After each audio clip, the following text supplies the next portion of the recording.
तो वाकई आज के स्मैकडाउन के अंदर भौकाल और तहलका मचा दिया विमेंस डिवीजन ने। तो पहले शुरुआत करते विमेंस डिवीजन के साथ रिया रिप्ली, नियोमी, बेली, प्रियंका बिलेर और ईयो सिकाई रिंग के अंदर होती है। वो बोलती है कि ये सिविल वॉर के अंदर यानी कि वॉर गेम के अंदर हमने भौकाल और तहलका मचाना है, हमको हरा देना है। Raquel Rodriguez, Nia Jax, Tiffany stretcher, उसके बाद सारे के सारे सुपरस्टार आते हैं और इनके बीच ही हमको ब्रॉल देखने को मिलती है। और यहाँ पर एडवांटेज मिलता है फेस टीम को, यानी कि Bayley, Raquel Rodriguez, Rhea Ripley, Nia Jax नहीं बल्कि Iyo Sky, Bayley, Naomi. Then उसके बाद बैक स्टेज हमको Jacob Fatu, Bronson Reed, Tama Tonga, Tanga Loa, solo सिक्वा यहाँ पर दिखाई देते हैं। और यहाँ पर जेकब फाटू का मेन इवेंट के अंदर मैच होने वाला था जे उसो के साथ। यहाँ पर वो उसी चीज़ को हाइप करने की कोशिश कर रहे थे। निक ऑल्डिस वहाँ पर आते हैं और यहाँ पर वो बोलते हैं सोलो सिक्वा से कि तुम जेकब फाटू और जे उसो के मैच के बाहर कदम भी नहीं रखोगे, यानी कि रिंग के बाहर तुम कहीं पर भी मुझको दिखाई नहीं देनी चाहिए। और ये मेरा ऑर्डर है और मेरा ऑर्डर तुम्हें मानना ही पड़ेगा। वहाँ पर सोलो सिक्वा डन कर देते हैं उस चीज़ को, यानी कि सोलो सिक्वा मान जाते हैं किसके ऑर्डर को, यहाँ पर निक ऑल्डिस की ऑर्डर को।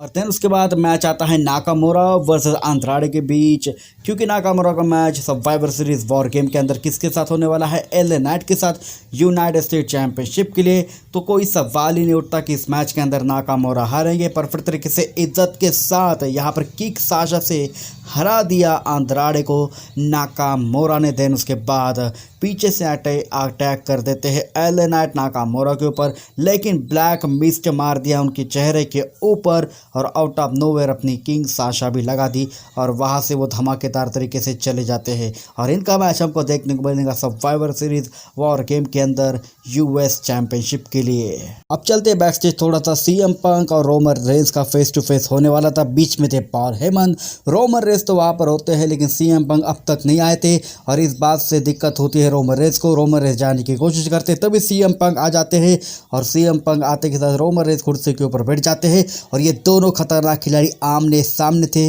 और देन उसके बाद इनके बीच हमको टेंशन देखने को मिलती है। रोमन रेंस बोलते कि आखिरकार तू मेरी मदद क्यों कर रहा है, और देन उसके बाद वो बोलते हैं कि मुझे तो तेरी ज़रूरत भी नहीं है, हमें तेरी ज़रूरत नहीं है। हम 4 ही ऐसे बंदे थे जो कि बैड ब्लड लाइन को तबाह कर देते सर्वाइवर सीरीज वॉर गेम के अंदर। देन उसके बाद सीएम पंक भड़क उठते हैं रोमन रेंस के ऊपर।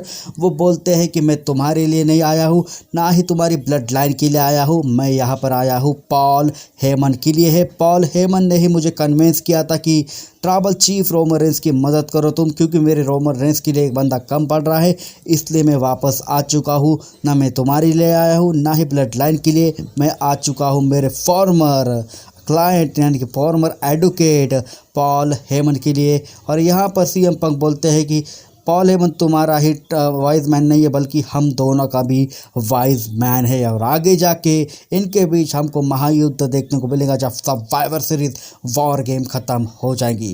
तो देन आगे बात करते हैं जेकब फाटू। अब आता है जेकब फाटू वर्सेस जे उसो का मैच मेन इवेंट में।